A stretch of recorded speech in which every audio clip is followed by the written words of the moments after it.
जब बात होती है इंडियन रोड्स पे ओला की, उबर की, कमर्शियल व्हीकल में फोर व्हीलर की छोटी गाड़ी की या पर्सनल यूज के लिए एक छोटी गाड़ी की इंडियन मिडिल क्लास फैमिली के लिए, तब सबसे बड़ा जो नाम आता है वो आता है हमारे लिस्ट में वैगनआर।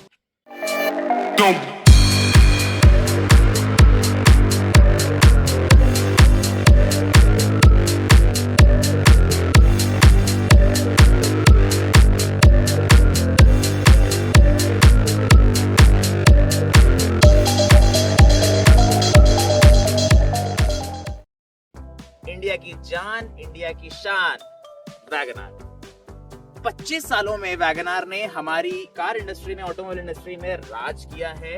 कंसेक्यूटिवली 4 से 5 साल one of the best selling, one of the highest numbers in selling of any car in Indian market WagonR रही। आज मैं आपके लिए इस गाड़ी का रिव्यू लेकर आया हूँ।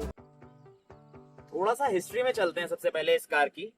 ये गाड़ी लॉन्च हुई थी 1993 में जापान, यूरोप में। वहां से लॉन्च होने के बाद जब इस गाड़ी को सक्सेस मिला तो मारुति सुजुकी ने इसको इंडिया में लॉन्च किया 1999 में। ये उसके बाद का थर्ड जनरेशन वेरिएंट है जो आपका लॉन्च हुआ था 2019 में। उसके बाद इसमें छोटे मोटे कॉस्मेटिक अपडेट्स होते रहे, कुछ चीजें, बस सिर्फ कॉस्मेटिकली, बाकी और डिजाइन में कोई चेंज नहीं आया इसके साथ। इसके अंदर आपको बेसिकली 2 इंजन ऑप्शंस मिलते हैं। एक है आपका 1 लीटर के सीरीज C10, एक है आपका 1.2 लीटर के series K12N if I am not wrong.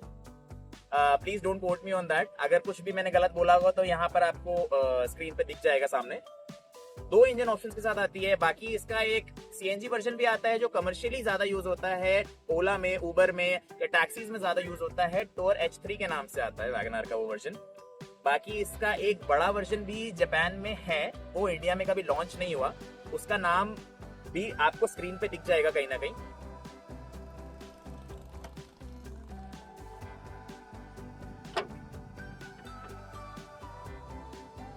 ये है इसका 1.2 लीटर 4 सिलेंडर के सीरीज इंजन K12N मॉडल, जो सबसे नया इंजन है डुअल जेट के साथ। ये पावर डिलीवर करता है approximately 90 bhp and 113 Nm of torque, जो कि बहुत ही पंची इंजन है अपने कार के साइज के हिसाब से। वैगनआर का जो कर्व वेट है वो नियरली 900 kgs है and gross weight equal to 1200-1300 kgs के आसपास है। बहुत ही अच्छी पावर डिलीवर करता है, बहुत ही अच्छा ऑप्शन है इतनी बड़ी गाड़ी के लिए। इसके अलावा जो एक इंजन ऑप्शन आता है वो आता है 1 लीटर 3 सिलेंडर इंजन, वो भी आपका K10 है C सीरीज में। मैं बाकी आपको स्क्रीन पे यहाँ पर पेस्ट कर दूंगा एक फोटो जिसके अंदर आपको दोनों इंजन ऑप्शंस दिख जाएंगे। वीडियो को पॉज करके आप आराम से देख सकते हैं। बाकी यहाँ पर कोई इंसुलेशन मिलता नहीं है एज सच इसमें। अब हम बात कर लेते हैं इसके साइड प्रोफाइल की। बात करी जाए इसके अलॉयज की तो इसमें आपको 14 इंच ट्रेडिशनल अलॉयज का ऑप्शन मिलता है और लोअर वेरिएंट्स में आपको 13 इंच के स्टील रिम्स का ऑप्शन मिलता है। और MRF ZV-TV के टायर्स के साथ तो वैगनआर का पुराना यार आना है। बात है अगर गाड़ी में रेयर सीट्स के कंफर्ट की, उसमें बैठने की या उतरने की, तो उसमें वैगनआर का कोई तोड़ ही नहीं है। 90 degree approximately gate open angle, पीछे की सीट्स पर अच्छी सिटिंग स्पेस, अच्छा leg room, under thigh support और अच्छा हेड रूम, इसमें सब मिलेगा। यही सेम कंफर्ट आपको आगे की सीट्स में भी देखने को मिलेगा। अपराइट सिटिंग के साथ एकदम परफेक्ट पोस्चर में जब आप गाड़ी के अंदर बैठते हैं, सीट को एडजस्ट करने के लिए मैनुअल कंट्रोल्स का ऑप्शन यूज करते हैं तो आपको 1% भी दिक्कत नहीं मिलेगी। स्टीयरिंग एकदम अपराइट स्टीयरिंग के साथ सीट का जो कनेक्शन है बहुत ही कनेक्टेड फील कराता है ड्राइवर को जब भी गाड़ी ड्राइव करनी होती है। स्टीयरिंग को अपने हिसाब से एडजस्ट करके आप आराम से कंफर्टेबली गाड़ी को ड्राइव कर सकते हैं। बात की जाए रेयर साइड की तो पीछे आपको 4 पार्किंग सेंसर्स मिलते हैं। कोई भी रिवर्स कैमरा का ऑप्शन नहीं मिलता है, वो एज एन एक्सेसरी आपको लगवाना पड़ेगा। वाइपर और वाइपर वॉशर आपको टॉप मॉडल में देखने को मिलेगा। 341 लीटर की बूट कैरिंग कैपेसिटी के साथ आती है वैगनआर, जिसमें कि अगर आप पीछे की सीट्स को नीचे पुश करते हैं तो उसके बाद आपका बूट स्पेस और ज़्यादा बढ़ जाएगा। लोडिंग लिफ्ट थोड़ा हाई होने की वजह से सामान रखने में आपको थोड़ी दिक्कत ज़रूर आ सकती है, but all in all this is a very good package.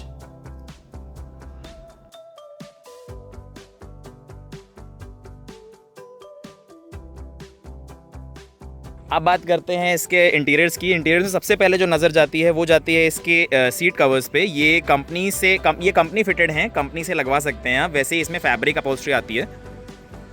इसके अलावा सबसे पहले अगर आप बैठेंगे तो जो आपको यहाँ दिखेगा वो दिखेगा इसका डिजिटल इंस्ट्रूमेंट क्लस्टर तो इसमें नहीं है, इसमें एनालॉग आता है। बट ये एनालॉग नो डाउट टाइम के साथ साथ बहुत ज़्यादा चेंज हुआ नहीं है, बट जितनी इन्फॉर्मेशन डिलीवर करता है वो मोर देन इनफ है। इसके अंदर आपको कोई भी कीलेस एंट्री नहीं मिलती है, पुश बटन नहीं मिलता है। इसके अंदर नॉर्मल जो कन्वेंशनल की आती है आपकी, बहुत पुराने टाइम से आ रही है, जो कि व्हाट आई थिंक इसमें चेंज होना चाहिए। और बाकी क्या क्या चीज़ें हैं जो कंपनी को देनी चाहिए इस प्राइस पॉइंट पे, मैं आपको आगे बताऊंगा। आप इसको एक बार इग्निशन देते हैं। अपनी बाइक को नेक्स्ट लेवल पर ले जाना है तो यहाँ पर आपको सिलेक्टर मिल जाता है, जहाँ से आप कई सारी चीज़ें इसमें देख सकते हैं। यहाँ पर टोटल डिस्टेंस कवर्ड दिख रहा है, टाइम दिख रहा है, फ्यूल दिख रहा है एंड आरपीएम दिख रहे हैं। इसके अलावा ट्रिप ए, ट्रिप बी, यहाँ पर आपको एवरेज दिख जाएगा गाड़ी का कि कितना एवरेज डिलीवर कर रही है गाड़ी इस टाइम पे। जो कंपनी क्लेम करती है वो नियरली 1.2 लीटर में करती है 23 किलोमीटर पर लीटर, और जो इसका 1 लीटर है वो ज़्यादा इकोनॉमिकल पड़ता है, ज़्यादा अच्छी एवरेज निकाल के देता है। That is nearly 25 kmpl and which is a very good thing. इसके अलावा यहाँ पे आपको रेंज देखने को मिल जाती है। तो ये सारी चीज़ें हैं। बाकी मैं आपको दिखाना चाहूँगा यहाँ पर कई सारे जो भी आपके वार्निंग इंडिकेटर्स हैं, कई सारे वार्निंग इंडिकेटर्स आ जाते हैं। तो ऐसा नहीं है यहाँ पर कुछ मिलता नहीं है, और बहुत ही बड़ा स्पीडोमीटर का डायल है इसका। इसके अलावा जो चीज़ें विजिबल हैं यहाँ पर, ये पुराना टच स्क्रीन सिस्टम जो चल रहा है मारुति में, आपने कई सारी कार्स में देखा होगा, जो पहले आया करता था। सियाज में, बलिनो में, ब्रीजा में, कई सारी कार्स में आता था, जिसके अंदर आपको वायर्ड एंड्रॉयड ऑटो और एप्पल कारप्ले मिल जाता है, which is a very good thing. But ये है कि टाइम के साथ और प्राइस पॉइंट के साथ इसे भी अपडेट करने की ज़रूरत थी। यहाँ पर है जो आपके एसी के वेंट्स हैं 1, 2, 3 एंड 4, इनकी क्वालिटी थोड़ा सा अपग्रेड करने की ज़रूरत है, क्योंकि यूजुअली क्या होता है ज़्यादातर कार्स में ये यहाँ से टूट जाता है या ये यहाँ से लॉक निकल जाता है, तो ये फंक्शनल नहीं रहता है। अभी जैसे दिस इज़ वर्किंग गुड, तो इसमें कोई प्रॉब्लम नहीं है, बट बहुत कार्स में आपको ये कंप्लेंट मिलेगी। इसके अलावा बात करते हैं इसके एयर वेंट की। तो ये वाला जो एसी वेंट है ये बहुत गलत तरीके से प्लेस किया हुआ है। मैं नहीं कहूँगा कि बहुत गलत, बहुत ज़्यादा मतलब परेशानी देता है, बट द थिंग इज जब आप कार ड्राइव करते हैं तो आपका हाथ जब यहाँ रहता है तो यूजुअली जो एयर फ्लो होता है वो आपके हाथ पे लगता है रादर देन योर फेस। बात हो गई इसके टच स्क्रीन की, और नो डाउट अच्छा है, लैग नहीं करता है। कई सारे ऑप्शंस हैं इसमें। सेटिंग्स में अगर आप जाएंगे, डिस्प्ले को लेकर, वॉल्यूम को लेकर, FM को लेकर, इसके नीचे आ जाते हैं तो मैनुअल AC मिलता है आपको। उसके बाद आपको मिल जाता है एक यहाँ पर पावर आउटलेट, आप देख सकते हैं ये 12 वोल्ट का पावर आउटलेट मिलता है। इसके अलावा दो चीजें आपको यहाँ पर मिलती हैं, USB एंड ऑक्स यूजुअली अब ज्यादा कोई यूज करता नहीं है, बट ठीक है। 2 एयरबैग्स के साथ आता है ये वेरिएंट। अब शायद जो नया अपडेटेड वेरिएंट आ रहा है उसके अंदर आपको 6 एयरबैग्स का ऑप्शन दिया गया है एज स्टैंडर्ड। एक एयरबैग यहाँ पे है and other one is here. Glove compartment no doubt ठीक है, एवरेज है, स्पेशियस है, सामान रखने के लिए काफी जगह है। ये है आपका 5 स्पीड मैनुअल ट्रांसमिशन। इसमें 5 स्पीड ऑटोमेटिक ट्रांसमिशन का भी ऑप्शन अवेलेबल है, जो आपका ZXi प्लस में आता है। हैंड ब्रेक, यहाँ पर सामान रखने के लिए या कॉइन्स रखने के लिए, यहाँ पर ग्लास होल्डर की तरीके से अगर कुछ भी ग्लास रखना है या कॉफ़ी रखनी है उसके लिए स्पेस है। यहाँ पर आपको मिसलेनियस स्पेस दिया हुआ है सामान रखने के लिए। इसके बाद बात करते हैं तो ये आर्मरेस्ट जो है ये तो मैंने मार्केट से परचेज किया है, ऑल्दो इसमें कोई भी आर्मरेस्ट आता नहीं है यहाँ पे, बट आप एक आर्मरेस्ट परचेज कर सकते हैं, कोई दिक्कत नहीं आएगी आपको। ये मार्केट में इजीली अवेलेबल है। बाकी यहाँ जहाँ भी आप देखेंगे हर जगह हार्ड प्लास्टिक यूज़ किया गया है गाड़ी में, चाहे वो डोर हो, चाहे वो कुछ भी साइड ट्रिम्स हो। बात कर लेते हैं डोर की, तो डोर पे आपको सारे जितने भी इसकी विंडोज़ हैं वो पावर विंडोज़ मिलती हैं। 1 टच डाउन है आपका ड्राइवर साइड में, 1 टच डाउन ड्राइवर साइड में। डोर पॉकेट्स काफ़ी अच्छी हैं, 1 लीटर की बॉटल आराम से इजीली कैरी करती है। इसके अंदर 4 स्पीकर सिस्टम मिलता है आपको, जो आपको म्यूजिक सिस्टम मिलता है। बाकी स्पेस है, ये जितना है ये सब हार्ड प्लास्टिक है यहाँ पे, और ये hard plastic this is very prone to scratches. आप देख सकते हैं यहाँ पे हमने 1 साल कार को यूज़ किया है, बट काफ़ी स्क्रैचेस आ चुके हैं इसमें। इसके अलावा बात करते हैं यहाँ पर, ये बीइंग अ मैनुअल तो आपको यहाँ पे clutch, accelerator and brake proper दिया हुआ है, अच्छा स्पेस है यहाँ पे।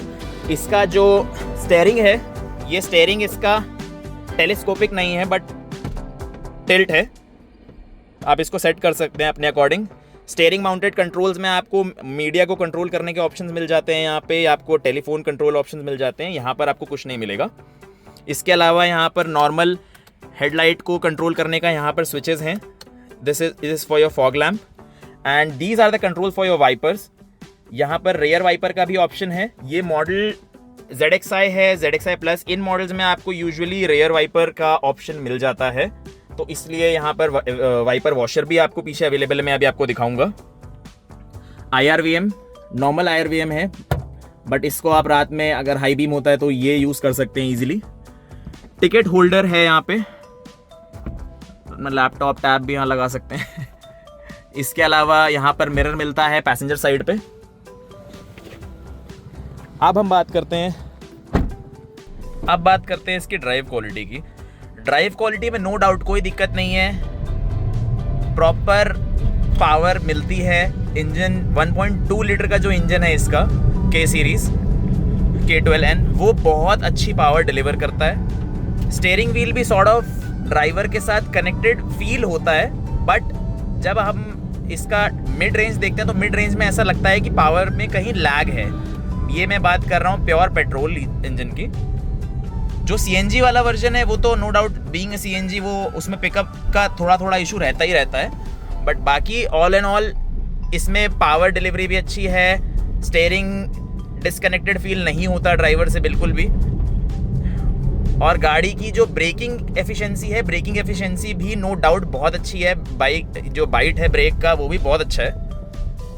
इस वीडियो में यहाँ तक बने रहने के लिए thank you so much. I hope ये वीडियो आपको बहुत इन्फॉर्मेटिव लगा होगा। मैंने हर वो डिटेल देने की कोशिश करी है जो एज अ कस्टमर आपको एक व्हीकल के बारे में पता होनी चाहिए।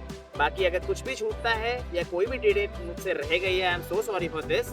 डे बाय डे हम इम्प्रूव करेंगे। बहुत सारी नई गाड़ियाँ, बहुत सारे नए मॉडल्स जो भी लॉन्च होंगे उनके बारे में न्यूज़, उनके बारे में अपडेट्स और उनके रिव्यूज़ मैं आप तक लाता रहूँगा। सब्सक्राइब करें, बेल आइकन प्रेस करें, वीडियो को लाइक करें, कमेंट करें, शेयर करें अपने फ्रेंड्स और फैमिली के साथ। चैनल को सब्सक्राइब करें, अपना सपोर्ट दिखाएं। आपका सपोर्ट मुझे मोटिवेट करेगा नई वीडियोस बनाने के लिए। तब तक के लिए thank you so much. Stay bye bye.